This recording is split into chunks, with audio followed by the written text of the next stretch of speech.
வணக்கம். இது அரை டிஎம்டி கம்பிகள் வழங்கும் கேள்வி நேரம். இந்த நிகழ்ச்சியின் மூலமாக மீண்டும் உங்களை சந்திப்பதில் மிக்க மகிழ்ச்சி. நான் செந்தில்.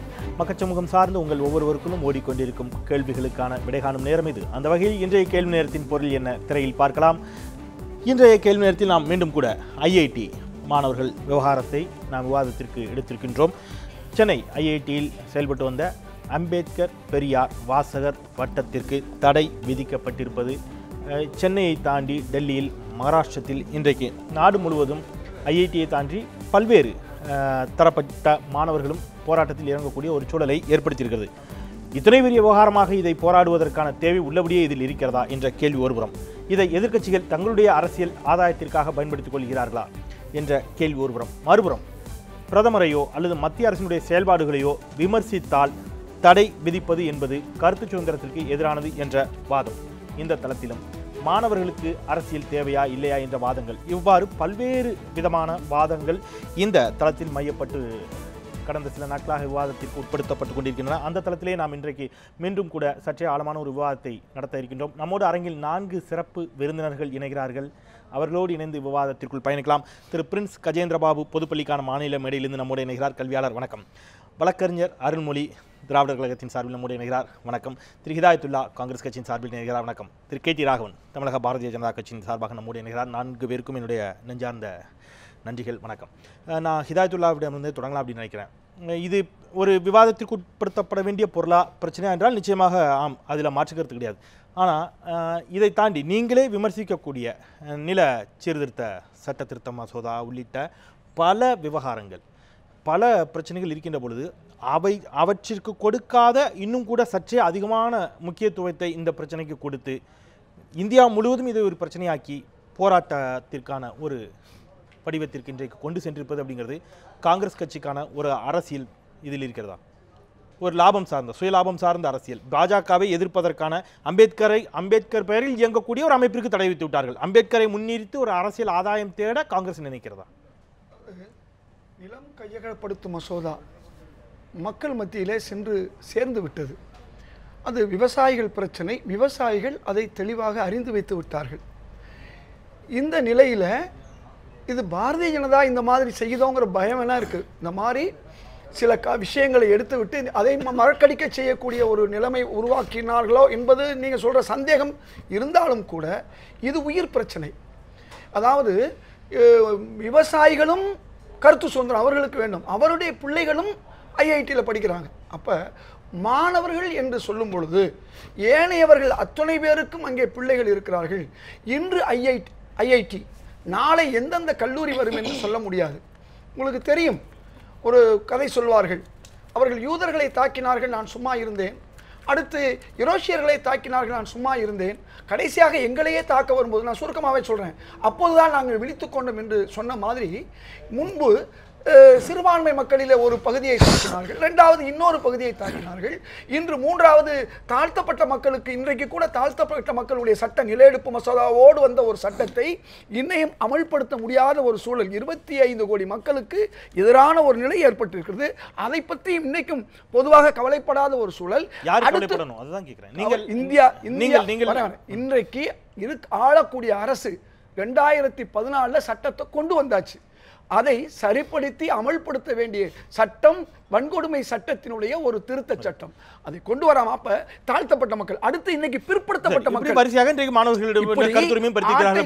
மாட்டை கடித்து மனிதனை கடிக்கக்கூடிய ஒரு சூழல் வரும் பொழுது ஒட்டுமொத்த மக்களும் எழும்பி இருக்கிறார்கள். ஆனா நீங்க சொன்ன மாதிரி உன்னை இந்தியா முழுக்க இந்த போராட்டம் பரவல.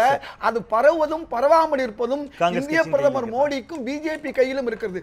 காங்கிரஸ் ஒரு இடத்துல தான் டெல்லியில உடனடியா செஞ்சு, இன்னும் இந்தியா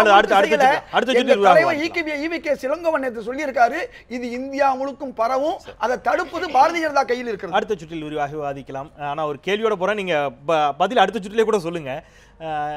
எமர்ஜென்சியை கொண்டு வந்த காங்கிரஸ் கருத்துரிமையை பற்றி கவலைப்படுவது உள்ளபடியே வரவேற்கக்கூடிய ஒன்றாகத்தான் இருக்கிறது. நிச்சயமா பதில் சொல்றேன். வழக்கறிஞர் அருள்மொழி, இது நான் முதலே சொன்ன மாதிரி தான், இது கவலைப்பட வேண்டிய விஷயமா, கண்டனத்திற்குரிய விஷயமா என்றால் அதெல்லாம் மாற்று கருத்திலே அது ஒருபுறம் இருக்கட்டும். அதை தாண்டி இந்த விவகாரம் இன்றைக்கு இத்தனை பெரிய விவகாரமாக மாற்றப்பட்டு இதில் அரசியல் கட்சிகள், நான் எல்லா அரசியல் கட்சிகளுமே சேர்ந்து சொல்றேன், ஏன்னா வேற வழி இல்லை, நாங்கள் பேசலைன்னா இது நாங்கள் வந்து அம்பேத்கருக்கு எதிரானவர்கள் என்று மக்கள் மத்தியில் ஒரு தோற்றம் ஏற்பட்டு விடுமோ என்ற ஒரு அச்சத்தின் காரணமாக கூட இன்றைக்கு எல்லா குழுக்கள், இயக்கங்கள், அரசியல் கட்சிகள் எல்லோரும் போய் இன்றைக்கு போராட வேண்டிய ஒரு தேவையின் நிர்பந்தமும் ஏற்பட்டிருக்கிறதா? கண்டிப்பாக ஏற்பட்டிருக்கிறது. அண்ணல் அம்பேத்கர் அவர்களுக்கும் தந்தை பெரியார் அவர்களுக்கும் அவர்களுடைய சிந்தனைகளால் இந்த நாட்டில் வாழ்ந்து கொண்டிருக்கிற மக்கள் கோடான கோடி பேர். அவர்களுக்கு வந்து அவர்களுடைய தத்துவம் என்னன்னு தெரியாமல் கூட இருக்கலாம். ஆனால் அந்த 2 பெரும் தலைவர்களால் தான் இந்த நாட்டில் மக்களாக நடமாடுகிறோம். இன்னமும் கூட நடமாட முடியாத பகுதிகள் நிறைய இருக்குது. அப்படிப்பட்ட ஒரு சூழ்நிலையில் அவர்கள் பெயரில் ஒரு மாணவர் அமைப்பு வருவதற்கு என்ன தடை இருக்க முடியும்? அப்படி ஒரு தடை வருவது. ரெண்டாவது ஒரு கருத்து, இந்த விமர்சனத்திற்கு எதிரான தடை, இது கருத்துரிமைக்கு எதிரான ஒரு போர். இந்த ரெண்டும் வரும்பொழுது கண்டிப்பாக இந்த 2 தலைவர்களுடைய உழைப்பினால், தத்துவங்களால் பலன் பெற்ற இந்த நாட்டின் பெரும்பான்மை மக்கள் இந்த நேரத்தில் நாம் வாய்மூடி இருந்தால் நாம் துரோகிகளாக அடையாளம் காட்டப்படுவோம் என்கிற உணர்வு, எச்சரிக்கை அவர்களுக்கு வந்திருப்பது வரலாற்று கட்டாயம். அது இந்த மண்ணினுடைய தன்மை என்ன என்பதையும், இதற்கு மதச்சாயமோ காவிச்சாயமோ பூசுவதன் மூலம் இந்த 2 பெரும் தலைவர்களுடைய தத்துவங்களை இந்த மண்ணிலிருந்து எடுத்துவிட முடியாது என்பதற்கான ஒரு அறைகூவல் அது. அதை நான் வரவேற்கிறேன். அம்பேத்கருடைய தத்துவங்களை எடுக்க பாஜக முயற்சிக்கிறதா அப்படிங்கிற ஒரு விதத்துல தான் முயற்சிக்கிறது அப்படிங்கிற துணியில் தான் உங்களுடைய வாதம் இருக்கிறது. துணி இல்லை, அது அவங்களுடைய முயற்சி. ஏற்கனவே அருண் ஷோரி வந்து பக்கமாக எழுதினாரு. அதற்கு திராவிடர் கழக தலைவர் ஐயா வீரமணி அவர்கள் பதில் சொல்லி உரையாற்றி அது புத்தகமாகவும் வந்திருக்கு. அண்ணல் அம்பேத்கரை அருண் ஷோரியை விட கொச்சைப்படுத்தியவர்கள் யாரும் இல்லை. அது நடந்த மோடி தலைமையிலான ஆட்சி தான் அவர்கள் இன்றைக்கு அம்பேத்கருக்கான ஒரு மிகப்பெரிய நினைவு அரங்கம் டெல்லியில் காங்கிரஸ் பல ஆண்டு கிடப்பில் போட்டிருந்ததை நாங்கள் தான் கொண்டு வந்திருக்கிறோம் என்று இன்றைக்கு மோடி சொல்லி அதை செயல்படுத்திக் கொண்டிருக்கக்கூடிய ஒரு சூழலையும் நிச்சயமாக நாம் கவனத்தில் எடுத்துக்கொள்ள அவர்களையும் அந்த இடத்துக்கு நாம வந்து தள்ளிட்டு போறோம் அப்படிங்கறத உண்மை. திரு பிரின்ஸ், மாணவர்கள் சார்ந்து மாணவர்களுக்கு இந்த அரசியல் தேவையா அப்படிங்கிற வாதம் தொடர்ந்து வைக்கப்படுகிறது. அது ஒருபுறம் இருக்கட்டும். ஆனால் அதை தாண்டி இந்த மாணவர்களுடைய அரசியலை பயன்படுத்தி அவர்களுடைய போராட்டங்களை அரசியல் கூட சொல்ல, மாணவர்கள் தங்களுக்கான உரிமைகளை மீட்டெடுப்பதற்கான அரசியலை பயன்படுத்தி அரசியல் கட்சிகள் அதில் ஆதாயம் தேட முயற்சிக்கிறார்கள் அப்படிங்கிற குற்றச்சாட்டை உங்களால் முற்றிலும் மறுக்க முடியுமா? இதில் மாணவர்கள் என்கின்றவர்கள் எப்பகுதி மாணவர்கள் அப்படின்றது ரொம்ப முக்கியம். பலவீனமானவர்கள் தாக்கப்படும் பொழுது சமூகமே கொந்தளித்து எழுந்தால் அது அந்த சமூகம் விழிப்படைந்து இருக்கிறது என்பதற்கான அடையாளம் தானே தவிர அது அரசியல் என்று சொல்ல முடியாது. இந்த இடத்துல ஒரு டீன் ஆஃப் ஸ்டூடெண்ட்ஸ் அவர் செய்ய வேண்டிய கடமையை செய்தாரா என்பதுதான் கேள்வி. அவர் மாணவர்களுடைய பாதுகாவலர். கடிதம் என்பது யாரிடம் வந்தது என்று யாருக்கும் தெரியாது, ஆனால் ஸ்டூடெண்ட் யாருன்னு தெரியும். அப்போ அந்த கடிதத்தோடு தன்னையும் ஈடுபடுத்தி கொண்டு ஸ்டூடெண்ட்ஸை கூப்பிட்டு வச்சு, இப்படி ஒரு கடிதம் வந்திருக்கே, நம்மை பற்றி ஒரு கடிதம் எழுதியிருக்காங்க, யார் எழுதுனாங்கன்னே தெரியல, என்ன நடந்ததுன்னு விவாதித்திருந்தால் இது வெளியில் இருக்கிறவங்க தலையிட வேண்டிய அவசியமே கிடையாது. இந்த இடத்துல இயல்பானு சொல்லிக்கிறேன். இன்றைக்கு அந்த ஐஐடியினுடைய பதிவாளர் சொல்லியிருக்கிறார், இது தற்காலிகமான தடைதான், மாணவர்களிடம் விளக்கம் கோரப்பட்டிருக்கிறது, இந்த விளக்கத்திற்கான அவர்கள் பதிலை பொறுத்து தடையை நீக்குவதா அல்லது நிரந்தரமாக்குவதா என்பது பின்னர் தான் தற்காலிகமானது அப்படிங்கிற ஒரு பதிலை சொல்லி. தற்காலிகமா நிரந்தரமா தடை போட்டிங்களா தடை போடலையான்றதெல்லாம் சிக்கலே கிடையாது. இங்க சிக்கல் என்னன்னா, கையொப்பம் இடப்படாத பேரூர் தெரியாதவர்கள் எழுதிய கடிதம், ஒரு அனானிமஸ் லெட்டர். ஒரு அனானிமஸ் லெட்டர் மேல எந்த ஆக்ஷனும் எடுக்கக்கூடாது அப்படின்னு சொல்லி மத்திய அரசினுடைய வழிகாட்டுதல் இருக்கு. அது ஆர்டி ஆக்ட்ல போட்டு அதுக்கான இது பதில வாங்கி வச்சிருக்காங்க. ஒரு அனானிமஸ் லெட்டர் வந்த உடனே ஒரு தீன் என்பவர் மாணவர்களுடைய நலன் சார்ந்தவர், உடனே அவர் என்ன பண்ணியிருக்கணும், மாணவர்களை கூப்பிட்டு இப்படி ஒரு கடிதம் வந்திருக்கேப்பா, இது என்ன கடிதம், எதுக்காக இப்படி ஒரு கடிதம் எழுதியிருக்காங்கன்னு விவாதிச்சிருக்கணும். ஆனால் இங்க என்ன நடந்திருக்குன்னா, 50 ஆண்டு கால ஐஐடி வரலாறுல ஐஐடி மாணவன் எதை செய்ய வேண்டும் என்று இந்திய அரசமைப்பு சட்டம் எதிர்பார்த்ததோ, எதை செய்ய வேண்டும் என்று ஒரு அறிவியலாளர் சி.வி. ராமன் சொன்னாரோ, எதை செய்ய வேண்டும் என்ற அறிவியலாளர் ஆல்பர்ட் ஐன்ஸ்டைன் சொன்னாரோ, அதை இப்பொழுது ஒரு செலக்டட் ஃபியூ ஸ்டூடெண்ட் செஞ்சிருக்காங்க. அவர்கள் செய்த உடனே இவர்கள் கொதித்து போயிட்டாங்க. அதை எப்படி எதிர்கொள்றது தெரியாதவர்கள் இந்த கடிதம் வந்த உடனே அந்த அமைப்பையே டீரெகனைஸ் பண்ணியிருக்காங்க. இது அகாடமிக்கா பேச வேண்டிய விஷயமே தவிர இது அரசியலாக பேச வேண்டிய விஷயம் இல்லை. சரி, அதுதான் நான் கேட்கிறேன், இது ஏன் அரசியலாக்கப்படுகிறது அப்படிங்கிற கேள்வி. திரு ராகுல், பாஜக இதை எப்படி பார்க்கிறது? அவர் சொன்ன மாதிரி டீன் தடை செய்திருக்கிறார், பாஜகவிற்கும் இதற்கும் என்ன சம்பந்தம்? இவற்றிற்கெல்லாம் மோடியை குற்றம் சாட்டுவது ஏற்புடையதா அப்படிங்கிற பதிலை நீங்கள் சொல்ல போகிறீர்களா, அல்லது தடை செய்தது சரிதான் என்ற வாதத்தை வைக்க போகிறீங்க? ஒன்று, அதுக்கு முன்னாடி நான் உங்ககிட்ட ஒரு ரிக்வெஸ்ட். ஏன்னா 3 பேர் எனக்கு எதிரான நிலைப்பாட்டை எடுக்கக்கூடியவர்கள், எனக்கு நேரம் தரணும். நீங்கள் ஒரு விஷயம், இப்போ காங்கிரஸ் கட்சிக்கு அம்பேத்கரை இன்றைக்கு எடுத்துக்கொண்டிருக்கிறார்கள் என்று சொன்னால் என்ன லோக்கல் ஸ்டாண்டிங் காங்கிரஸுக்கு இருக்குது? அம்பேத்கர் 2 தடவை பார்லிமெண்ட் எலெக்ஷனில் நின்றார். பாந்த்ரா, தாதர் 2 தொகுதியில் நின்றார். 2 தொகுதியில் he was defeated by Congress. அவரை டிராஃப்டிங் கமிட்டி சேர்மனாகவே கொண்டு வரக்கூடாதுன்னு ஜவஹர்லால் நேரு சொன்னார். காந்தியினுடைய வற்புறுத்தின் பேரில் அவர் அரசியல் அமைப்பு சட்டத்தை உருவாக்குகின்ற அந்த கமிட்டியில் தலைவராக வந்தவர். அதனால் காங்கிரஸுக்கு அம்பேத்கர் லெகசியெல்லாம் கிளைம் பண்ண எந்தவித ரைட்டும் கிடையாது. அதே நேரத்தில் தந்தை பெரியாருக்கு இருக்கிறது என்று சொல்லுகிறார் திரு ஈவி ராமசுவாமி அவர்களுக்கு நிச்சயமாக கிடையாது. இந்த நாட்டிற்காக போராடியவர் அண்ணல் அம்பேத்கர் அவர்கள். இந்த நாடு சுதந்திரம் பெறும்பொழுது இது கருப்பு தினம் என்று சொன்னவர் திரு ஈவி ராமசுவாமி அவர்கள். அதனால தேசத்திற்காக போராடியவர்களை ஒரு பக்கத்தில் வச்சுட்டு 2 பேரும் எப்படி ஒன்னா இருக்க முடியும்? இது அவருக்கு செய்யப்படுகின்ற, அண்ணல் அம்பேத்கர் செய்யப்படுகின்ற அவமானம். பெரியார் அம்பேத்கர் ஸ்டடி சர்க்கிள் என்று பெயர் வைத்ததே தவறு. 2 பேரும் அப்துல் காதருக்கு அம்மாவாசிக்கு என்ன சம்பந்தமோ அந்த சம்பந்தம் தான் இவங்க 2 பேருக்கு இருக்கு. ஒன்று.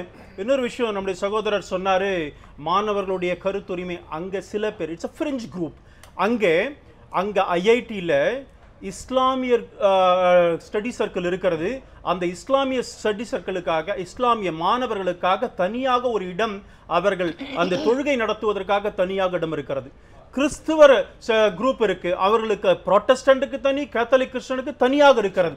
நேற்றைக்கு ஒரு தொலைக்காட்சியில் ஒரு நண்பர் கேட்கிறார், நம்முடைய முக்கியமான கட்சியினுடைய நண்பர், அங்கே எதற்கு ஆலயம்? 3 கோயில் இருக்கு அங்க. ஜலகண்டேஸ்வரர் கோயில் இருக்கு, அம்மன் கோயில் இருக்கு, விநாயகர் கோயில் இருக்கு. அது 300 வருஷமா இருக்கு. இங்க ஐஐடி 50 வருஷமா தான் ஆச்சு. வெளில போனோம்னா ஐஐடி போனமே தவிர கோயில் போக வேண்டிய அவசியம் இல்லை. இது ஒரு பாயிண்ட். இன்னொன்னு, இங்க மோடியை நீங்க கேட்ட கேள்விக்கு வரேன். மோடியை குறித்து இதே அம்பேத்கர் பெரியார் ஸ்டடி சர்க்கிள் 10/10/2014 அன்றைக்கு மத்திய அரசாங்கத்தினுடைய மொழிக் கொள்கையை பற்றி ஒரு இது நடந்திருக்குது, செமினார் நடந்திருக்கு. அங்க மோடியை விமர்சித்தார்கள். என்னன்னா இவங்க அங்க அதனுடைய தலைவருக்கு, அதாவது அவர் எம்ஏ படிச்சுட்டு இருக்காரு 7 வருஷமா, 5 வருஷ கோர்ஸ் 7 வருஷமா படிச்சிருக்காரு. அதனால தெரியல. அம்பேத்கர் சமஸ்கிருதத்தை இந்த நாட்டுடைய ஆட்சி மொழியா கொண்டு வரணும்னு சொன்னது அம்பேத்கர் அமெண்ட்மெண்ட் கொண்டு வந்தது. ஆனா அது தெரியாம அம்பேத்கரை வச்சுட்டு இவர்கள் மொழிக் கொள்கைகளுக்காக எதிர அங்க மோடியை பத்தி தான் பேசினாங்க. அது மாத்திரமல்ல செந்தில், இங்க பாருங்க 3 இடத்துல இது இதுவாவது பரவாயில்ல, அவங்களுடைய குரூப். இன்னொன்னு இருக்காங்க, எக்ஸ்ட்ரா மோரல் லெக்சர்னு இருக்கு, அது ஐஐடி ஸ்பான்சர்டே. அதுல பாத்தீங்கன்னா தீஸ்தா சதல்வார் வந்திருக்கிறாங்க, ஆனந்த் பட்வர்தன் வந்திருக்கிறாரு, நரேந்திர நாயக் வந்திருக்காரு, இப்ப ராஜ்தீப் சர்தேசாய் வந்திருக்கிறார். இந்த அனந்த் பட்வர்தன் வரும்பொழுது அங்கே பாப்ரி கட்டடம் இடிக்கப்பட்டதனுடைய வீடியோ காண்பிக்கப்பட்டது. அப்பெல்லாம் பிரச்சனை வரலையே. இஸ்லாமிக் ஸ்டடி சென்டர் எத்தனையோ நிகழ்ச்சிகள் நடத்துறாங்களே, அப்பெல்லாம் பிரச்சனை வரலையே.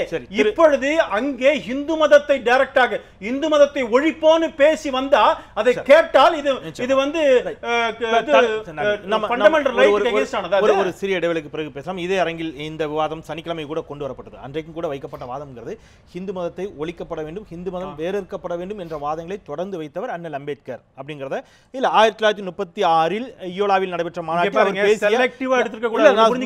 நிறைய சொல்ல முடியும். தலித்துக்கு எதிராக ஈவி ராமசாமி அவர்கள் பேசுறாரு, என்னால சொல்ல முடியும். இல்ல ஆன்டி தலித்ங்கற நான், நீங்க அதே விவாதம் நடத்த அதுதான் சொல்றேன். நீங்க பெரியார் குறிப்பிட்டிருக்கக்கூடிய சில விஷயங்களை நீங்கள் முன்னெடுத்து பெரியாரை விமர்சிக்கின்ற நான் முடிச்சிடறேன். பெரியாரை விமர்சிக்கிறீர்கள், அப்சல்யூட்லி எல்லோரையும் விமர்சிக்கக்கூடிய உரிமை இருக்கிறது. ஆனால் அதே அளவிற்கு இந்து மதத்தை விமர்சித்த அம்பேத்கரை நீங்கள் பெரியாரோடு ஒப்பிடாதீர்கள் என்று சொல்லக்கூடிய வாதம் 2 பேருமே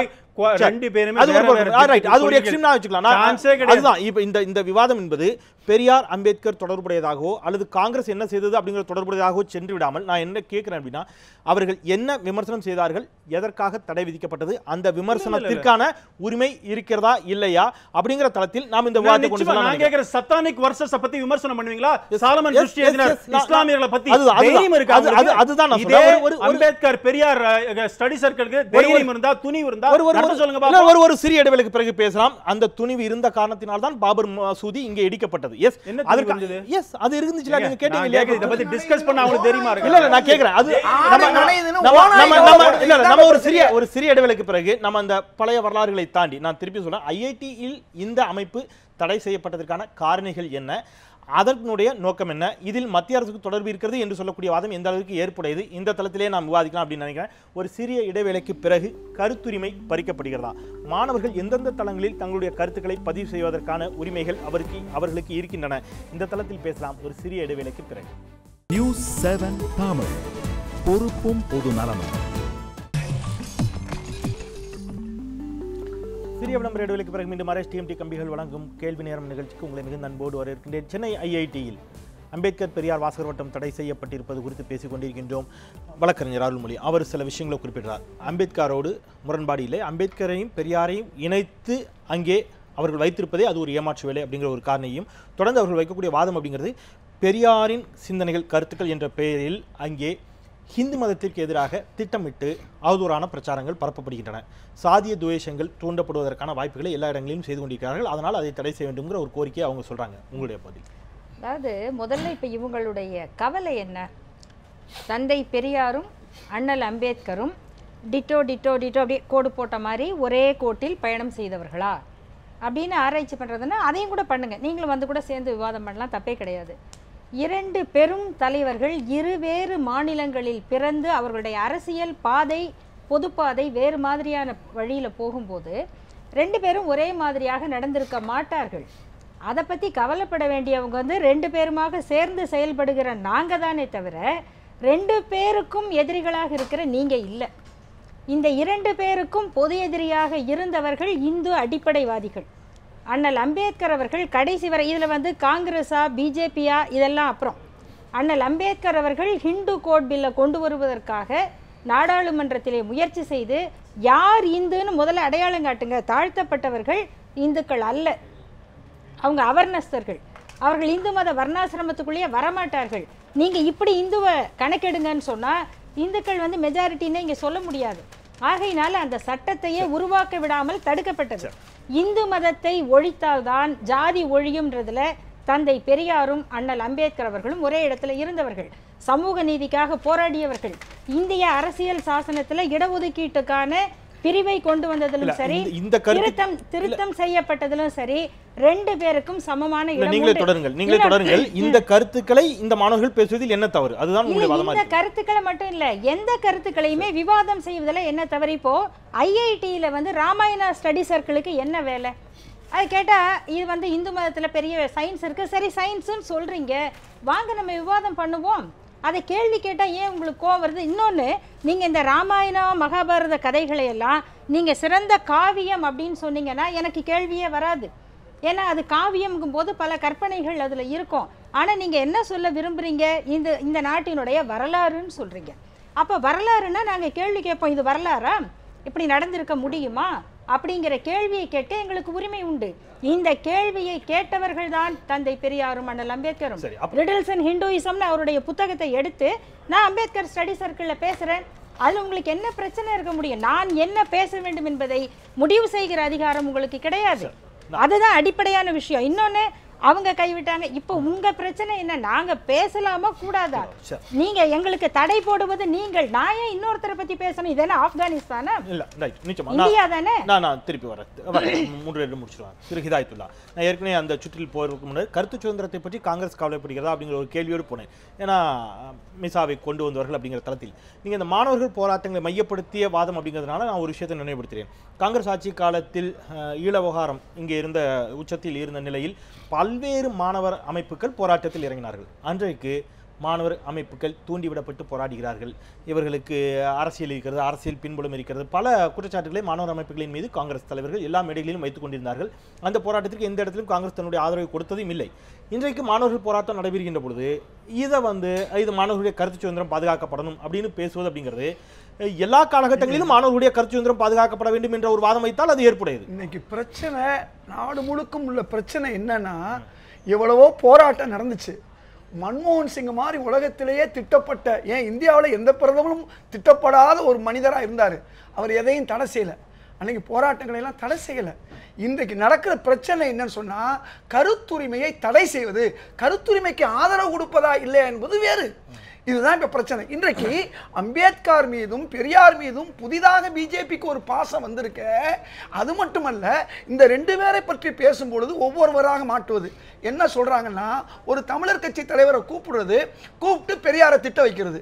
அதுக்கு பதிலா தமிழர் கட்சிக்காரர் பேசினாரு, ஒரு ஆர்எஸ்எஸ் காரர் கொண்டு வந்து பேச வச்சு அங்கேயும் பெரியாரை திட்டுவது. ஆக ஒட்டுமொத்தமாக பெரியாரை திட்டக்கூடிய சில ஊடகங்களை நம்ம பார்க்கிறோம். இன்னைக்கு என்ன விஷயம் சொல்ல வர்றேன், என்ன தவறு நான் கேக்குறேன். பெரியார் விமர்சனத்துக்கு உட்பட்டவர் தானே, அம்பேத்கர் விமர்சனத்துக்கு உட்பட்டவர் தானே. விமர்சனம் என்பது வேறு, நீங்க ஒரே ஒரு மனிதரை 2 தளங்களிலும் விமர்சித்து அந்த தங்களுடைய ஆசையை நிறைவேற்றிக் கொள்வது என்பது வேறு. இப்ப பிரச்சனை என்னன்னு சொன்னா, நீங்க கொஞ்ச நேரத்துக்கு முன்ன பேசுனீங்க, நாங்க இது தற்காலிகமானதுதான், இதுக்கு நாங்க விளக்கம் கேட்டிருக்கேன்னு சொன்னீங்க.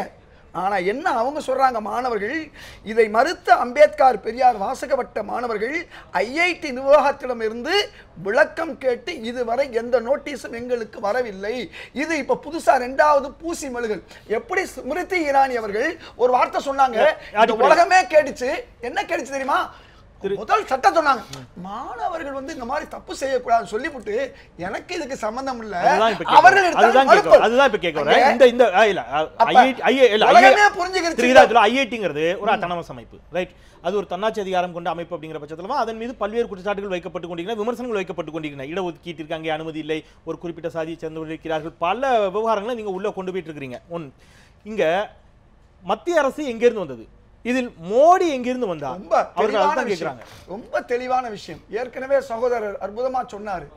இந்த மொட்டை கடிதத்துக்கு பதில் எங்க இருந்து வருது? HRD ministry. மத்திய அரசுங்கிறது யாரு? மோடிக்கு அந்த பதில் என்னன்னு சொல்லுங்க. ஆக்ஷன் எடுக்க வேண்டும் என்று சொன்னார்கள் அல்லவா? சொல்லி முடிச்சுக்கிறேன். இரண்டாவது என்ன பதில்? படிக்க வேண்டிய அவசியமே இல்ல, எல்லாரும் படிச்சது பேசுனது. அதற்கு பிறகுதான் இந்த பிரச்சனை விஸ்வரூபம் எடுக்குது. இரண்டாவது சகோதரர் சொன்னாரு, அங்க மசூதி இருக்கு, சர்ச் இருக்கு. என்ன பிஜேபி ஆட்சி வந்தியா மசூதி சர்ச் வந்துச்சு, இவங்க வந்தா வர விடுவார்களா? நீங்க சொன்னீங்க ஆரம்பத்துல அவர் தொழுகைக்கான இடம் இருக்கிறது, தொழுகைக்கு இடம் கொடுக்கப்படுகிறது. வழிபடுவது யாருக்கு? அத நீங்க என்னமோ மோடி அரசு வந்து கொடுத்த மாதிரி நீங்க பேசும்போது மக்கள் என்ன நினைப்பாங்க? நீங்க நான் திருப்பி ஒரு கேள்வியில கேக்குறேன், அதுதான் நான் திருப்பி கேக்குறேன். எமர்ஜென்சி அதுதான் நான் கேக்குறேன். இல்ல அது ஒரு புறம் இருக்கட்டும், அது ஒன் திங். இன்னொரு நான் என்ன கேக்குறேன்னா, இத வந்து மாணவர்களுடைய பிரச்சனை, மாணவர்கள் போராட்டம், மாணவர்கள் அதை என்னன்னு தீர்வு காணட்டும். இதில் எல்லா கட்சிகளும் நம்ம போகலைன்னா பிரச்சனை ஆயிடுமோ, நம்ம போகலைன்னா அம்பேத்கருக்கு விரோதியாக சித்தரிக்கப்பட்டு விடுமோ, நாம் போகவில்லை என்று சொன்னால் பெரியாருக்கு விரோதியாக சித்தரிக்கப்பட்டு விடுமோ என்ற ஒரு சூழல். இல்ல ஏன்னா நான் கேக்குறது அந்த சூழல் தான் காரணமான்னு கேக்குறேன். எல்லா கட்சிகளும். அதுக்கு முன்னால ஒரே ஒரு பதில் நான் கேக்குறேன். இந்த பெரியார் அல்லது அம்பேத்கர் இந்த 2 சர்க்கிளுக்கு எதிராக இப்ப நடந்தது எங்கே நடந்துச்சு? ஐஐடிக்குள்ளதான் நடந்துச்சு. கருத்து உரிமை பறிக்கப்படுவது அங்கேதான். இதை தடுக்க வேண்டியது எல்லாருக்கும் பொது. அதாவது அண்ணா சொன்னாரு, அரசியல் என்பது அத்தை மகளை போல மாணவர்களுக்கு, அவளை சுற்றி வரலாம், தொட்டுவிடக்கூடாதுன்னு சொன்னார். குறைஞ்சபட்சம் அவளை தெரிந்து கொள்ளலாம்னு சொன்னாரு. அங்கே ஒன்றும் அரசியல் கட்சி நடத்தல. அவர்கள் இந்த நாட்டில் இருக்கக்கூடிய விவசாயிகளுக்கு எதிரான நில எடுப்பு சட்டத்தை மோடி அவர்கள் கொண்டு வந்தார்கள் என்று பேசினார்கள். நான் கேட்கிறேன், எல்லா தளத்திலும் மாணவர்கள் விவாதிக்க கூடாது. நான் திருப்பி அதுதான் கேட்கிறேன். நான் அடுத்த சுற்றுல கூட வரேன். என்னுடைய கேள்வி என்பது மாணவர்கள் விவாதத்தில் தவறு. நான் முதலே தெளிவாவே என்னுடைய ஸ்டாண்டாவே நான் சொல்றேன். எஸ், அவர்களுக்கான உரிமை கொடுக்கப்பட்டிருக்கணும், தடை செய்யப்பட்டது தவறு அப்படின்னு நான் வந்து இது இந்த பக்கம் நின்று தான் முடிவு எடுத்திருக்கிறேன். இது என்னுடைய ஸ்டாண்டாவே தான் நான் சொல்றேன். தடை செய்யப்பட்டது தவறுதான், கருத்துரிமை பாதுகாக்கப்பட வேண்டும் என்ற தளத்திலே நான் நான் சொல்லிடுறேன். நான் ஒரு நிமிஷம் முடிச்சிடுறேன். அதுதான் நான் சொல்றேன். அது கேள்வி. அந்த தடை தவறு என்ற தளத்தில் நின்று அதை மாணவர்கள் அவர்களுடைய பிரச்சனையாக பார்க்கட்டும். ஏன் அதில் அரசியல் கட்சிகள் ஆதாயம் தேட முயற்சிக்கிறார்கள் அப்படிங்கிறதா என்னுடைய கேள்வி. பெரியார் யாரு, அம்பேத்கர் யாரு? இவங்க 2 பேரும் அரசியல் அல்லாத தலைவர்கள். அடுத்த சுற்றில் வருகிறேன். அதே தான் உங்ககிட்ட. இந்த மாணவர்கள் விவகாரத்தில் அரசியல் தலையீடு என்பது நம்ம அசாம் கண பரிஷத் ஒரு ஆட்சியை பிடிக்கக்கூடிய அளவிற்கு மாணவர்கள் அமைப்பாக இருந்தது. இங்கேயும் திராவிட முன்னேற்ற கழகம் மாணவர் அமைப்பை மிக வலுவான மாணவர்களுடைய போராட்டங்களை மையப்படுத்தி தான் திமுக மிகப்பெரிய ஒரு வெற்றியை பெற முடிந்தது. மாணவர்களுக்கு அரசியல் வேண்டும் என்று சொல்லக்கூடிய வாதம் எல்லா காலங்களிலும் ஏற்றுக்கொள்ளக்கூடியதான். ஆனால் அந்த அரசியல் தற்பொழுது ஒரு நாகரிகமான அரசியலாக இல்லை என்ற வாதம் தொடர்ந்து அவர்கள் தரப்பில் வைக்கப்படுகிறது. ஃபார் எக்ஸாம்பிள் சட்டக்கல்லூரி இந்த விவாதத்தில் சனிக்கிழமை வைக்கப்பட்ட வாதம். நீங்கள் சட்டக்கல்லூரி விவகாரத்தை பாருங்க, பல இடங்களில் சாதிய ரீதியிலான மோதல்களுக்கு வழிவகுத்து விடுகிறார்கள். இந்த மாதிரியான வாதங்களை அவர்கள் வைக்கிறார்கள். இதற்கான சூழல் அங்கு இருந்ததா? அதுதான் இந்த அமைப்பை தடை செய்வதற்கான காரணங்களா? ஒரு குறிப்பிட்ட மதம், ஒரு குறிப்பிட்ட சாதியை எதிர்த்து அந்த மாணவர் அமைப்பு திட்டமிட்டு பிரச்சாரத்தில் ஈடுபட்டார்களா? அந்த மாணவர்கள் ஒரு கருத்தை மாணவர்கள் மத்தியில் உருவாக்க முயற்சி செய்தார்கள். என்ன கருத்தை உருவாக்க முயற்சி செய்தார்கள் என்றால், சாதியற்ற சமூகத்தை படைக்க வேண்டும் என்பது இந்திய அரசமைப்பு சட்டத்துடைய நோக்கம். தேசிய கல்வி ஏற்பாடுன்னு இருக்கு. அந்த தேசிய கல்வி ஏற்பாடு என்ன சொல்லுதுன்னா, இந்திய அரசமைப்பு சட்டத்துடைய முகப்புரை வகுப்பறையில் விவாதிக்கப்பட வேண்டும். இந்திய அரசமைப்பு சட்டத்தினுடைய முகப்புரை என்ன சொல்லுதுன்னா, ஜஸ்டிஸ், சோசியல், எக்கனாமிக், பொலிட்டிக்கல், சமூக பொருளாதார அரசியத்தில் சமத்துவம். பார்த்தசாரதி கோவிலில் இந்தியாவில் பிறந்த பார்த்தசாரதியை வணங்கக்கூடிய எந்த ஜாதியை சேர்ந்தவனும் அர்ச்சகராகக்கூடிய உரிமையை இந்திய அரசமைப்பு சட்டம் கொடுத்த பிறகு கூட குறிப்பிட்ட ஜாதியினர் மட்டும்தானே புரோகிதராகிறார்கள். இது விஞ்ஞானத்திற்கும் சட்டத்திற்கும் எதிரானதல்லவா? குறிப்பிட்ட ஜாதியை சார்ந்தவர்கள் தானே தேரின் வடம் பிடிக்க முடியும் என்று பல கிராமங்களில் சொல்கிறார்கள். இது சட்டத்திற்கும் விஞ்ஞானத்திற்கும் பொருத்தமற்ற செயல் என்று விவாதிக்கிறார்கள். இதை விவாதிக்க வேண்டிய விஷயம். சயின்ஸ் சோசியல் சயின்ஸோட லிங்க் பண்றாங்க. ஏன்னா சி.வி. ராமன் காந்தியை பார்த்து கேட்டார், இந்த நாட்டை மதத்தால் ஒற்றுமைப்படுத்த முடியாது, இந்த நாட்டை அறிவியலால் ஒற்றுமைப்படுத்த முடியும் என்று சி.வி. ராமன் சொன்னார். சி.வி. ராமன் எதை காந்தியை பார்த்து சொன்னாரோ அதை ஐஐடி மாணவர்கள் 50 ஆண்டு காலம் கழித்து இப்பொழுதுதான் செய்ய தொடங்கியிருக்கிறாங்க. இதுல மற்ற கட்சிக்காரர்கள் என்று அல்ல, ஒவ்வொரு கட்சியிலும் இருக்கக்கூடிய மாணவர் அணியை சார்ந்தவர்கள் மாணவர்களுக்கு ஆதரவாக போராட்டத்தில் ஈடுபடுகிறார்கள். கருத்துரிமையை பாதுகாக்கிறதுக்கு ஈடுபடுகிறார்கள். இங்க தமிழ்நாட்டில் அட்ரஸே இல்லாதவங்க அட்ரஸை தேடிக்கிறதுக்காக தந்தை பெரியாரை விமர்சிக்கிறார்கள். அவர்கள் பெரியாரை திட்டுவது எதற்காகனா கருத்து ரீதியாக அல்ல. பெரியாரை திட்டினாதான் என்ன 4 பேர் பார்ப்பாங்க. அட்ரஸ் தெரியாதவர்கள் பெரியாரை திட்டுவது அவங்க வேற ஒரு கோணத்தில் எடுத்துக்கொண்டாங்க. ஒரு சிறிய இடைவெளிக்கு போறோம். பிரதமரை திட்டினால் கவனத்தை ஈர்க்கலாம் அப்படிங்கிற கோணத்தில் ஒரு பிரதமர் திட்டப்பட வேண்டியவருங்க. எங்க நேத்து கடைசியா நரேந்திர மோடி உரிமைதானே, அது அவருடைய உரிமைதானே. நேத்து ஒரு ஏழைக்கு கிடைச்ச அவருடைய உரிமைதானே, அது அவர்களுக்கான உரிமைதானே. இல்ல குடிங்கிறதுக்கு ஒரு சட்டம் போட்டா அந்த நரேந்திர மோடியை பேச இல்ல இல்ல அதுதான் கேக்குறேன். இது சித்தாந்தத்தை பத்தி பேச வேண்டிய அவசியம் எங்களுக்கு இல்ல. நம்ம பொறுமையா செல்லரித்து போன சித்தாந்தத்தை பேசி வேர் வாங்க வேண்டிய அவசியம் நரேந்திர மோடியின் சித்தாந்தம் இந்த நாட்டினுடைய ஏழை மக்களுக்கு நிலம் போய் சேரணும்னா அபகரிக்கிறேன்னு சொல்றேன். இல்ல அது வேற ஒரு விவாதம். அது எக்ஸ்ட்ரீம் வேற ஒரு விவாதம். நான் முடிச்சேன். பின்னாடி இருந்து பண்ற வேலை நான் முடிச்சேன். இப்படி தான் இருக்கும். இல்ல நான் ப்ளீஸ் இடித்த நக்சலைட் பின்னாடி இருந்தவங்க இல்ல தயவு செய்து விவாதம் இதே மாதிரி விட கூடாது நினைக்கிறேன். ப்ளீஸ் பேசிட்டே போறா. ப்ளீஸ் யார் நக்சலைட் பத்தி பேசுறாங்க? ப்ளீஸ் குஜராத்ல அது எக்ஸ்ட்ரீம் வேற ஒரு விவகாரம். அது பேசப்பட வேண்டியது நம்ம பல முறை பேசி இருக்கிறோம். அது விவாதம் திசை மாறி என்னுடைய இந்து மதத்தை பற்றி பேசினா எல்லாம் பேசுவேன். என் மதத்தை இழிவாக பேசுறேன் ஒழிக்கப்பட வேண்டிய மதத்தை பேசுறதுக்கு நீங்க யார்? உங்களுக்கு மதம் நீங்க யார்? நீங்க விசுவாசியான்னு சொல்லு. பிரின்ஸ் ஆமா பிரின்ஸ் ப்ளீஸ் நான் ஒரு ஆழமான விவாதத்தை வச்சிட்டு நான் ஒரு சிறிய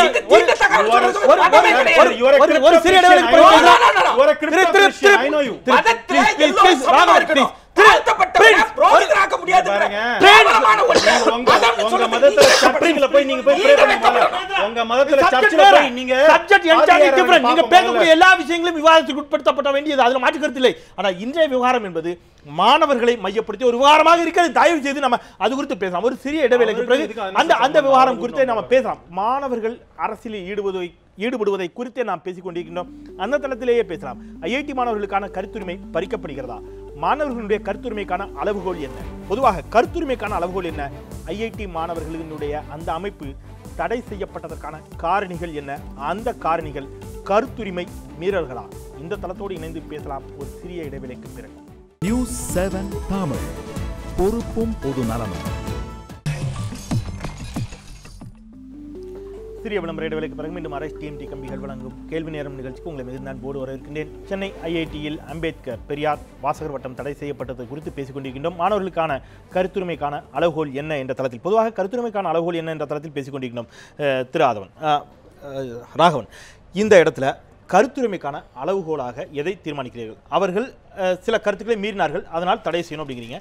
தடை அப்படிங்கிறது திடீர்னு அவங்க பேசினதுனால தடை செய்யப்பட்டது அப்படிங்கிற வாதத்தை நம்ம எந்த அளவுக்கு ஏற்றுக்கொள்ள முடியும்னு தெரியல. பிகாஸ் இதே இடத்துல திரு ஹெச் ராஜா, உங்களுடைய தேசிய செயலாளர் ஹெச் ராஜா சொல்கிறார், நாங்கள் கடந்த 6 மாதமாகவே சொல்லிக் கொண்டிருக்கின்றோம் இந்த அமைப்பை தடை செய்ய வேண்டும் என்று சொல்லி. அப்ப தடை என்பது திடீரென்று அவர்கள் ஏதோ ஒரு கருத்தரங்கில் பேசினார்கள், அதை வைத்து விதிக்கப்பட்ட தடையாக இல்லை அப்படிங்கிற பட்சத்தில் ஏதோ ஒன்று செய்திருக்கிறார்கள், அந்த அளவிற்கு அது தடை செய்யப்பட வேண்டியது என்று நீங்கள் உணர்கிறீர்கள், அதை ஆதரிக்கிறீர்கள் என்று சொன்னால் என்ன காரணத்திற்காக இதை இப்படி பேசிவிட்டார்கள், அதனால் இந்த தடையை நாங்கள் ஆதரிக்கிறோம் என்று எதை சொல்வீர்கள்? இங்கே ஒன்று புரிஞ்சுக்கோங்க, நான் அதே ஆர்கனைசேஷன் கடந்த வருடம் அதை ஆரம்பித்து 1 வருஷம் தான் ஆச்சு.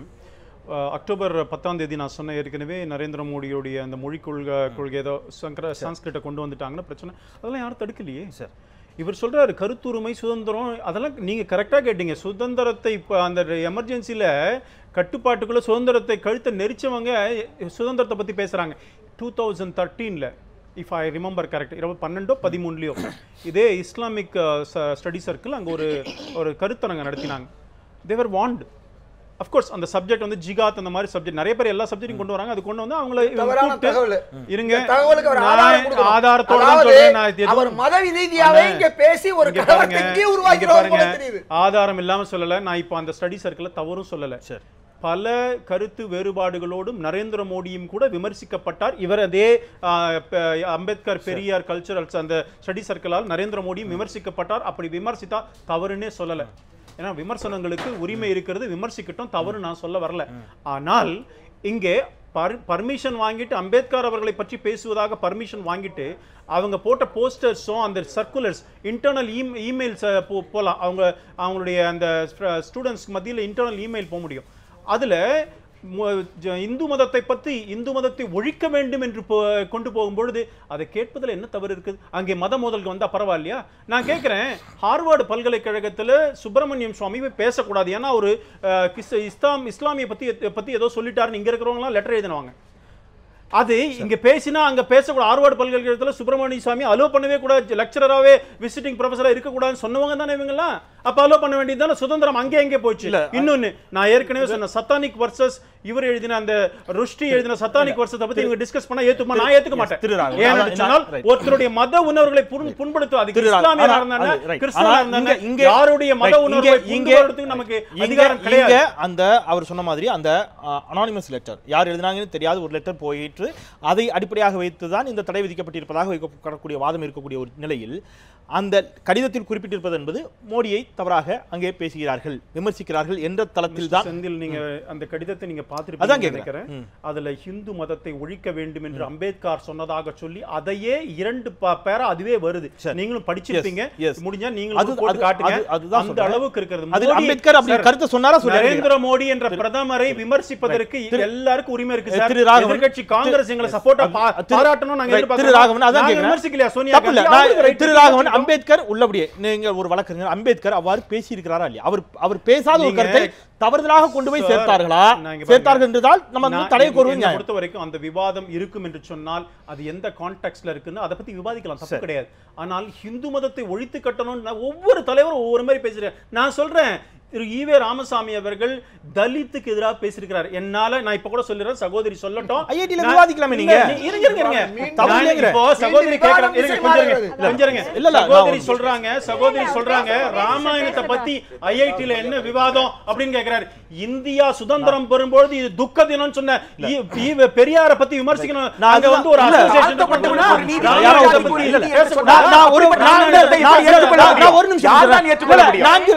ஒரு சமூக கருத்துல பார்த்துட்டு அவங்க கிட்ட வரேன். உங்களிடமே தொடங்குறேன். 4 பேருக்கும் ஒரு விஷயத்தை சொல்லிடுறேன். நீங்கள் சார்ந்திருக்கக்கூடிய இயக்கங்களின் தலைவர்கள் எந்த இடத்துலயும் விமர்சிக்கவே கூடாது என்ற எண்ணம் அது அப்படித்தான் வருது. இல்ல நான் கேக்குறேன், அம்பேத்கர் கோட் பண்ண ஒரு விஷயத்தை, நாட்டை தமிழகத்தை நீங்களே ஆளுங்கன்னு பிரிட்டிஷ்காரங்க நான் கேட்ட கேள்விக்கான விஷயம்ங்கிறது நான் கேட்ட கேள்விக்கான பதில். ஒரு நிமிஷம். அதாவது இந்தியாவில் தந்தை பெரியார் என்ன காரணத்துக்காக அதை சொன்னாருங்கிறது எல்லாருக்கும் தெரியும். வெள்ளக்காரன் வந்ததுக்கு அப்புறம் தான் எங்களுக்கெல்லாம் பள்ளிக்கூடத்தின் கதவுகள் திறந்தது. அது வரைக்கும் குருகுலமும் குடுமிக்கு மட்டும்தான் கல்வி. உங்ககிட்ட வந்து பொய் சொல்லி கற்றுக்கொண்டான்னு சொல்லி ஒருத்தனுக்கு சாவும் போது உன்னுடைய வில்வித்தை மறந்து போகும் அப்படின்னு சாபம் விட்டவரை தான் நீங்க பெரிய குருன்னு சொல்லுவீங்க. ஏழைக்கும் கீழ் ஜாதிக்காரனுக்கும் படிப்பு சொல்லி கொடுக்க கூடாது. படித்த சூத்திரனும் குடித்த குதிரையும் சமம். இதுதான் மனு தர்மம். இந்த மனு தர்மத்தை ஒழித்து எங்களுக்கு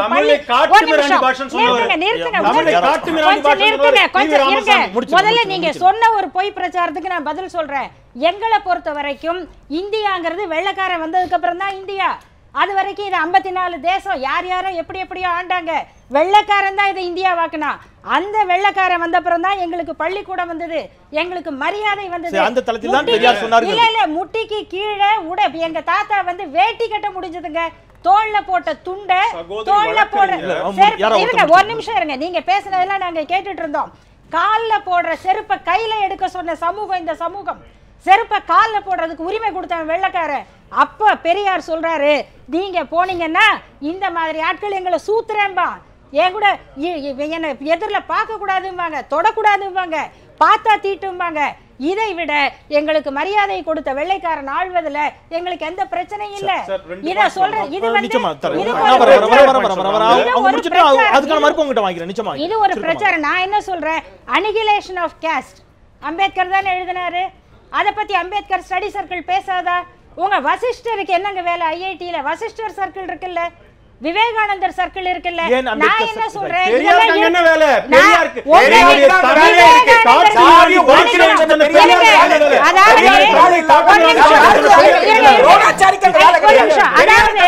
ஒரு நிமிஷம், நீ தமிழ நீச்ச பாஷைன்னு சொன்ன சங்கராச்சாரிக்கு வேலை இருக்கு. ஆனா தமிழ் எழுத்தை சீர்திருத்தி தகைமைக்குரிய நமது தமிழை படிக்க வைப்போம்னு சொன்ன பெரியார் காட்டுமிராண்டி பாஷையா வச்சிருக்காதீங்கன்றதுக்காக சொன்னார். டேய் உருப்படாம போயிடாதரா அப்படின்னு ஒரு அப்பா சொன்னாரு. அந்த அர்த்தத்துல பெரியார் சொன்னார். இந்த விவாதத்துக்கெல்லாம் நாங்க வரோம். நாங்க சொல்றது நான் எல்லாரும் பேசுறீங்க. விவேகானந்தர் பேசுறாரா, பேசுங்க. துர்வாசரை பேசுறீங்களா, பேசுங்க. அம்பேத்கரையும் பெரியாரையும் பேசக்கூடாதுன்னு சொல்றதுக்கு இந்த நாட்டுல யாருக்கும் உரிமை இல்லை. யாருக்கும் உரிமை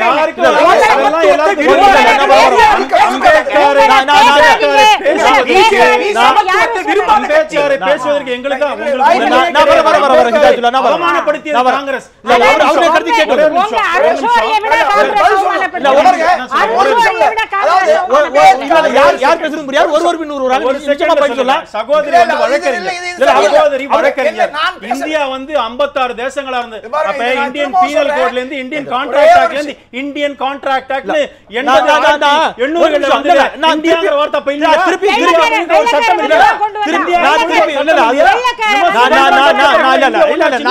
இந்தியாவுக்கு வந்த சட்டமே வெள்ளக்காரங்க. இந்தியன் பீனல் கோட் எங்க இருந்து வந்தது? பிரிட்டிஷோட வந்தது.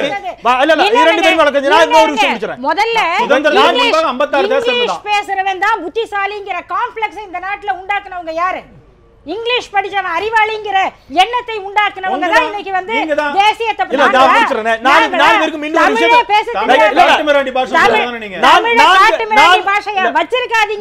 நான்கு பேருக்கு நான் மீண்டும் கூட நினைவுபடுத்தக்கூடிய விஷயம்.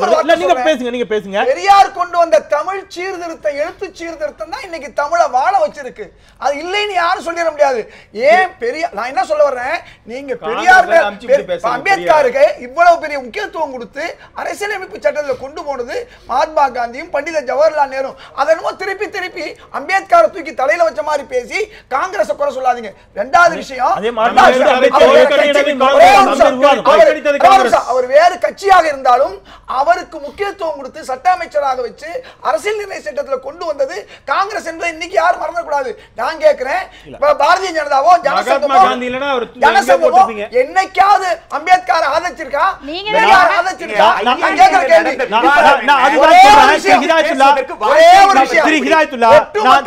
சமூகத்துக்கு என்ன அதுதான் அது நீங்க கூட பேசுங்க. நான் கூட பேசுங்க ப்ளீஸ். நான் என்ன சப்ஜெக்ட் அப்படிங்கிறது இன்னைக்கான விவாதம் அப்படிங்கிறது இல்ல, வாய்ப்பு கொடுக்கறது வாய்ப்பை நீங்க சரியாக அந்த தளத்தில் நின்று பேசுங்க எல்லாரும். நான் சொல்றேன், நான் கேட்கறது ஐஐடியில் அந்த அமைப்பு தடை செய்யப்பட்டிருப்பது குறித்து பேசிக்கிட்டோம். நான் ராகவனிடமும் ஒரு கேள்வி வச்சேன், அந்த தடைக்கான காரணிகளை ஏற்றுக்கொள்கிறீர்களா, அது கருத்துரிமை மீறலா அப்படிங்கிற தளத்தில் கேட்டேன். அம்பேத்கர் சுட்டிக்காட்டிய ஒரு விஷயத்தை அவங்க கோட் பண்றாங்க, அது கருத்துரிமை மீறலா அப்படிங்கிற ஒரு கேள்வி வச்சேன். நான் உங்ககிட்டயே அதான் கேட்கிறேன், மாணவர்களுக்கான பிரச்சனையை தேசிய அளவில் கொண்டு சேர்த்து அம்பேத்கருக்கு எதிராக பாஜக செயல்படுகிறது என்ற ஒரு தோற்றத்தை காங்கிரஸ் ஏற்படுத்துவதற்கான ஒரு முயற்சியில் ஈடுபட்டு கொண்டிருக்கிறதா அப்படிங்கறத அப்ப இருந்து கேட்டுட்டு இருக்கிறேன். அதுக்கான பதில் மீண்டும் சொல்வது, இந்த விஷயம் யாரால் உருவாக்கப்பட்டது? அம்பேத்கர் பெரியார் சர்க்கிள் என்பது அங்கே இருந்துகிட்டு இருக்கு, ஸ்டடி சர்க்கிள். புதுசா ஒன்றும் வரல. அதை தடைன்ற வார்த்தையை முதல்ல ஆக்ஷன் எங்கே இருந்து வந்துச்சு? நம்ம ரியாக்ஷனை பத்தியே பேசக்கூடாது. இந்த ஆக்ஷன் என்பது அரசு, மோடி அரசு என்பது இன்னைக்கு பத்திரிகை தெளிவா சொல்லுது. அதாவது கருத்து சுதந்திரத்துக்கு எதிராக ஐடி நிர்வாகம் மேற்கொண்ட நடவடிக்கையை அமைச்சர் ஸ்மிருதி ஈரானி தனக்கு இதற்கு சம்பந்தம் இல்லைன்னு சொல்லி மறுத்திருக்கிறார். அது பொய். அவர் தான் இதை ஏற்பாடு பண்ணியிருக்காருன்னு வந்திருக்கு. நான் என்ன சொல்ல வர்றேன், இந்த மத்திய அரசு இந்த தவறை செஞ்சுட்டு இன்னைக்கு சொல்லுது இது தற்காலிக தடைன்னு. தற்காலிக தடைங்கிற அந்த நோட்டீஸும் போகல, உண்மையான நோட்டீஸும் போகல. உடனே சொல்லி முடிச்சுக்கிறேன், ஒட்டுமொத்த இந்து சமூகத்திற்கு நாங்கள் தான் சொந்தக்காரர்கள் சொல்றது தப்பு. ஏன்னா இன்னைக்கு பாதிக்கப்பட்டவர்கள் இந்து மக்கள் தான், அங்க இருக்கக்கூடிய மாணவர்கள் பாதிக்கப்பட்டவர் இந்து மக்கள் தான். ஒரு சிலர் தங்கள் அனுபவிப்பதற்காண்டி இந்து என்கிற போர்வையை ஒட்டுமொத்த இந்து மக்களுக்கு எதிராக இருப்பதுதான் இன்னைக்கு உண்மை. இதில் யார் அரசியல் ஆதாயம் தேட நினைக்கிறார்கள்? பரஸ்பரம் இரண்டு பக்கமும் குற்றச்சாட்டு வைக்கப்படுகிறது. இங்கே இவர்களை குற்றம் சாட்டுகிறார்கள், இங்கே இவர்களை குற்றம் சாட்டுகிறார்கள். நான் ஒரு ஆங்கருங்கிறத தாண்டி என்னுடைய ஒரு பர்சனல் ஒரு வியூவராக என்னுடைய வார்த்தை வைக்கிறேன். எல்லா அரசியல் கட்சிகளும் இதிலிருந்து பின்வாங்குங்கள். மாணவர்கள் படிக்கட்டும், மாணவர்கள் ஆய்வு செய்யட்டும், மாணவர்கள் விவாதிக்கட்டும், மாணவர்கள் போராடட்டும், மாணவர்களுடைய பிரச்சனையை மாணவர்கள் பேசி தீர்த்து கொள்ளட்டும் அவர்களுடைய நிறுவனங்களோடு. இதில் அது பாஜகவாக இருக்கலாம், காங்கிரஸாக இருக்கலாம், இடதுசாரிகளாக இருக்கலாம், ஆதரவு எதிர்ப்பு கொடுக்கக்கூடிய எல்லோருமே இதிலிருந்து இன்றைக்காவது பின்வாங்கி மாணவர்களை மாணவர்களாக இருக்க விடுங்கள் அப்படிங்கிற ஒரு கோரிக்கையை ஒரு பார்வையாளனாக வைத்தால் அது சரியானு நினைக்கிறீங்களா? அது ஒரு நியாயமில்லாத நியாயமில்லாத ஒரு வாதமாகத்தான் பார்க்க வேண்டும். ஏனென்று சொன்னால், இந்திய சுதந்திர போராட்ட வரலாறிலிருந்து மாணவர்கள் வகுப்பறைக்கு உள்ளே இருந்து போராடி இருக்கிறார்கள், மாணவர்கள் தாக்கப்பட்டிருக்கிறார்கள். அப்போ மாணவர்கள் தாக்கப்பட்ட பொழுது சமூகம் கொந்தளித்து எழுந்தது என்பது உண்மை. ஒரு அரசியல் கட்சி என்பது அது எல்லோருக்கும் பொதுவானது. எனவே மாணவர்கள் அங்கே பாதிப்புக்குள்ளா இருக்கிறார்கள் என்பது ஒரு அநியாயமான ஒரு நடவடிக்கை எடுக்கப்பட்டிருக்கு. அந்த கடிதத்தில் என்ன பிரச்சனைன்னு கேட்டிங்கன்னா, அந்த கடிதத்தில் லேண்ட் அக்விசிஷன் பில்லை பற்றி பேசியிருக்காங்க, இன்சூரன்ஸ் பில்லை பற்றி பேசியிருக்காங்க. ஆனால் அம்பேத்கர் என்ன சொல்லியிருக்காருன்னா, insurance should be the monopoly of the state ன்னு சொல்லியிருக்கார். இன்சூரன்ஸ் என்பது அரசிடம் மட்டும் தான் இருக்க வேண்டும் சொல்லியிருக்காங்க. இப்போ நேரடி அந்நிய முதலீட்டை இன்சூரன்ஸில் அனுமதிக்கலாம் என்ற மோடி அரசின் செயல்பாடு தவறு என்பது அங்கு விவாதம். மோடி அரசினுடைய நில அபகரிப்பு சட்டம் என்பது ஏழை எளிய மக்களுக்கு கிடைத்திருக்கக்கூடிய 1 ஏக்கர் நிலத்தை கூட வளர்ச்சி என்ற பெயரில் பிடுங்கிவிடக்கூடிய அபாயம் இருக்கிறது என்பதை பற்றி அங்கு பேசியிருக்கிறார்கள். ஜாதி ஒழிக்கப்பட வேண்டும், ஜாதி மறுப்பு திருமணம் நடக்க வேண்டும், சகோதரர்களாக வாழ வேண்டும், இதற்கு அறிவியல் எப்படி பயன்பட வேண்டும் என்பதை பற்றி அவர்கள் பேசியிருக்கிறார்கள். ஜாதிக்கு ஆதரவாக இருக்கக்கூடிய, ஜாதியை ஒழிக்க முடியாது சொல்கின்ற ஒரு நிறுவனம் என்பது அழிக்கப்பட வேண்டும். இங்கே மக்களை சமத்துவமாக வாழ முடியாது என்று சொல்லக்கூடிய நிறுவனம் எப்படி இருக்க முடியும் என்று விவாதித்திருக்கிறார்கள். இது அத்துணையுமே இந்திய அரசமைப்பு சட்டத்தினுடைய வழிகாட்டுதல்ல அங்க இருக்கிற பிரிவுகளுக்கு உட்பட்டு அந்த மாணவர்கள் விவாதித்திருக்கிறார்கள். இந்த விவாதத்திற்காக அவர்கள் எந்த விதியை மீறினார்கள்? இந்த விவாதத்தில் எந்த விதி மீறப்பட்டது? அம்பேத்கர் அவர்கள் நாக்பூர்ல தீக்ஷா பூமியில வைக்கப்பட்டிருக்கக்கூடிய அந்த ஸ்தூன்ல முதல்ல எடுத்த உடனே சொல்றாரு, நான் பிரம்மாவை, விஷ்ணுவை, மகேஸ்வரனை நிராகரிக்கிறேன், சமத்துவத்தை வழங்காத இந்து மதத்தை விட்டு நான் வெளியேறுகிறேன், புத்தத்தின் சத்தர்மம் தான் என் சத்தர்மம் என்று ஏற்றுக்கொள்கிறார். இது விவாதத்திற்குரிய பொருள். திருப்பி வரேன் நேரடியாக. இன்னொரு முக்கியமான செய்தி இருக்கு, நான் இதை சொல்லிடுறேன், அவர் சொல்லட்டும்.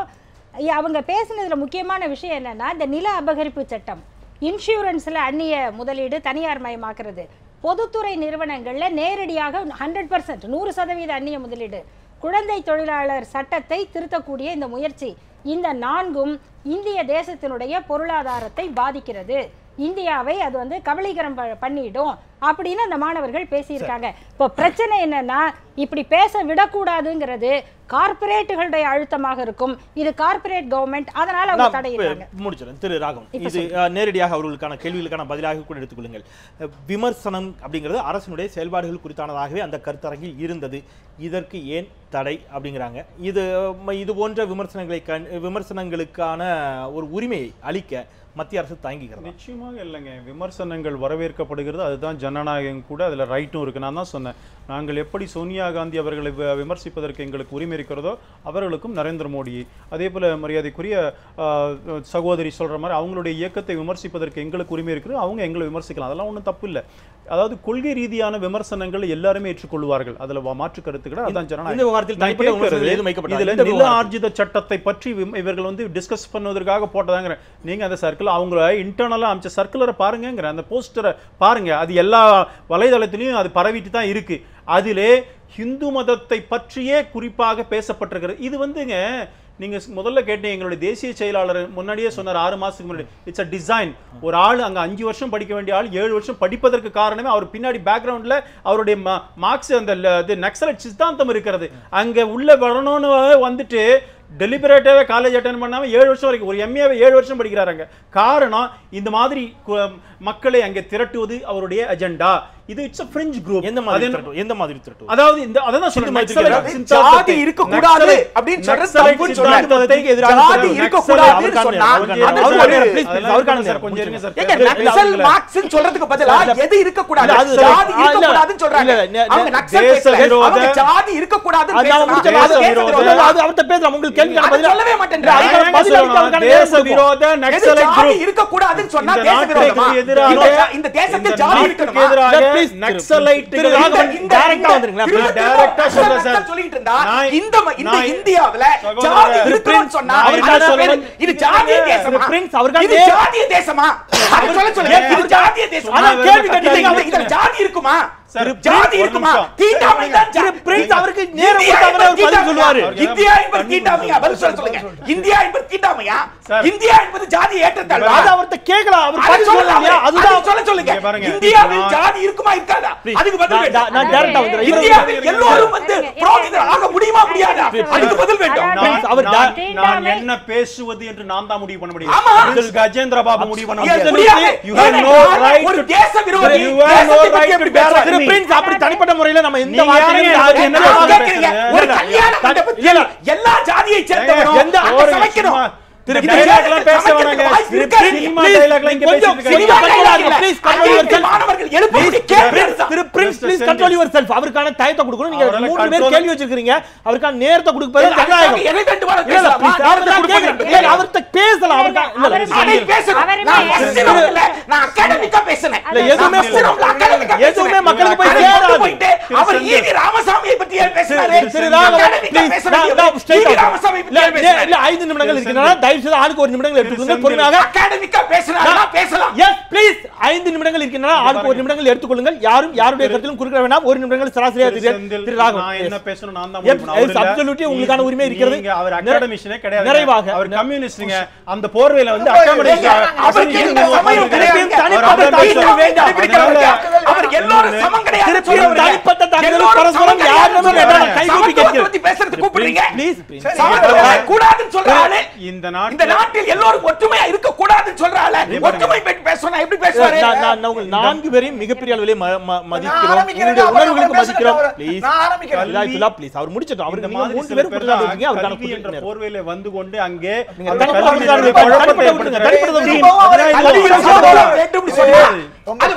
தனிப்பட்ட விஷயத்தை தாண்டி நான் ஸ்ட்ரைட்டா நிறைவு கருத்தாக சுருக்கமாக சொல்லுங்கள். அவர் ஒரு கேள்வி வைக்கிறார். என்ன நக்சல் என்றோ அல்லது தீவிரவாதி என்றோ வன்முறை இது கடந்த 4-5 தினங்களா இந்த மாதிரியான வாதம் வைக்கப்படுகிறது. ஆனால் கேள்வி என்பது அந்த தடை செய்யப்பட்ட கருத்தரங்கத்தில் அவர்கள் வைத்த வாதம். நீங்கள் முதலே சொல்லிட்டீங்க ஹிந்து மதத்திற்கு எதிரான கருத்து. அவர்கள் சொன்னார்களா அம்பேத்கர் சொன்ன கருத்தை கோடிட்டு காட்டினார்களா அப்படிங்கிற கேள்வி வச்சாங்க. நான் முடிச்ச நிறைவு கருத்தாக ஒவ்வொரு தலைவரும் பல நேரங்களில் காந்தியே ஒன்னு சொல்லி இருக்கிற நவகாளி கலவரத்துல போய் நீங்க வந்து நாகப்படி அது தற்கொலை பண்ணிக்கங்க இது பண்ற வந்த கற்பழிக்க வந்தா காந்தி வந்து பெண்களை தற்கொலை செய்ய சொன்னார் தூண்டினார்னா பேச முடியும். அந்த கான்டெக்ட்ல ஏதோ பேசினார், அந்த இடத்துக்கு தேவையான பேசினார், அப்படிதான் எடுக்கணும் தவிர நீங்க மொத்தமா எடுத்துக்க வேண்டிய அவசியம் இல்லை. இதுல ஹிடன் அஜெண்டா இவங்களுக்கு இருக்கு. இன்னொன்னு சொல்றேங்க, எத்தனையோ செமினார் அங்க நடந்திருக்கு. இல்ல, சுருக்கம். எல்லாத்த பத்தி இல்ல, ஒரு டிஸ்கஸ் வாதத்துக்கு பண்ணிருக்காங்க. இவர்களும் டிஸ்கஸ் பண்ணிருக்காங்க. திரு ராகவன் ஒரு வாதத்துக்கு அப்படி எடுத்துக்கொண்டால், ரைட், அம்பேத்கர் அன்றைக்கு சொன்ன காலகட்டத்தில் சொன்ன ஏதோ ஒரு விஷயத்தை இன்றைக்கு ஊதி பெரிதாக்குவார்கள் ஒரு உள்நோக்கத்தோடு இந்த வாதத்தை எடுத்துக்கொண்டால் அம்பேத்கர் சொன்ன பல விஷயங்கள் அதுதான் இருக்குங்க. சொல்றேன். இதை ஏன் எடுத்துக்கொள்கிறார்கள் அப்படின்னு சொன்னா ஒரு இயல்பாக ஒரு எடுக்க கூட சொல்லல. ரைட், ஒரு நீங்க இப்ப எந்த அவங்க context கேக்குறாங்க எடுக்கிறீங்க தான் முக்கியம். வசிஷ்டருக்கான ஒரு வாசகர் வட்டம் இருக்கிறது அப்படிங்கிறாங்க. ராமாயணத்தை பற்றி இருக்கிறாங்க. ராமாயணம் நடைபெற்ற காலகட்டத்தில் இருக்கக்கூடிய விஷயங்களை அன்றைக்கு சார், அது சொன்ன வரலாறு கிடையாது. அதான் சொல்ல அதுதான் இதிகாசம். இதிகாசம்னா இதிகாசம் இப்படி நடந்தது. அதுக்கு தான் இதிகாசம்னு பேர். வரலாறு கிடையாது ராமாயணம். இந்த சப்ஜெக்ட்டுக்கு வருவோம். 7 வருஷம் நிறைவு கருத்து 7 வருஷம் எம்ஏ படித்ததாக சொல்லும் பொழுது அதுல என்ன முற்றும் உண்மை இல்லை. ரெண்டாவது, ஒருத்தன் அவ்வளவு சீக்கிரம் ஐஐடிக்குள்ள போய் நுழைய முடியாது. அவன் 7 வருஷம் எம்ஏ படிக்கிறதாக வைத்துக் கொள்வோம். ஐஐடியில் சாதாரண விட்டு பிள்ளைகள் போக முடியுமா? இதுவரையும் அங்கே யார் ரொம்ப சிம்பிள். அப்ப இது அந்த வார்த்தை தவறான வார்த்தை. 7 வருஷம் இருப்பது என்பதும் ஐஐடிக்குள்ள முதல் நுழையும் போது அவனுக்கு விவரம் இல்லாமையோ அறிவு இல்லாமையோ கூடுதல் மார்க் இல்லாம போக முடியாது. அதனால இங்க என்ன நடக்குதுன்னு சொன்னா, ஐஐடியில் ஏற்கனவே உள்ள மரபுகள், அதாவது ஒரு போர்வையில் மத போர்வையில் ஒரு சிலர் அனுபவிக்கிறாங்க. ஒட்டுமொத்த மதத்தை சார்ந்தவர்கள் அனுபவிக்காம அந்த மத போர்வை வைக்க கூடாதுங்கிற ஒண்ணு. அதனால அது வரக்கூடாது என்பதற்காக இவ்வளவு பெரிய விஷயத்தை மோடி அரசு செய்து ரொம்ப நன்றி. வந்து இதை பொறுத்த வரைக்கும் மாணவர்கள் இந்த நாட்டில் வாக்களிக்கக்கூடிய வயது அடைந்தவர்கள், சமூக பொருளாதாரத்தை பற்றி சிந்திக்கிறவங்க. மோடிக்கு வாக்களிக்கலாம்னு இதே ஐஐடி மாணவர்கள் பேசிதான் அதுதான் இவருக்கு பெரிய இமேஜ் பில்டப்பாக ஆனது. ஆகையினால அவர்கள் இந்த அரசியலில் பேசுறதுல தவறு கிடையாது. ரெண்டாவது, இந்த கூட்டத்தில் அவர்கள் விவாதித்ததில் 2 முக்கியமான விஷயம். இந்த அரசு வந்து கார்ப்பரேட்டுகளினுடைய நன்மையை கருதி இந்திய மக்களை சூறையாடுகிறது அப்படிங்கிறது. ரெண்டாவது, ஜாதிகளை ஒழிக்க வேண்டும்ங்கிறது. இந்த 2 விஷயத்தையும் ஏன் பேசக்கூடாதுங்கிறதுக்கு அவங்க கிட்ட பதில் கிடையாது. ஆகையினால இந்த கேள்வியை கேட்டால் நீங்கள் வந்து ஆப்கானிஸ்தானில் நடக்கிறத பேசுகிறீங்களா, பாகிஸ்தானில் நடக்கிறத பேசுகிறீங்களா, இப்படியெல்லாம் கேட்பாங்க. ரெண்டாவது, இவங்க யாருமே கல்வியாளர் இவருன்னு வர்றது பூரா பிஜேபி ஆதரவாளர்கள் தான்.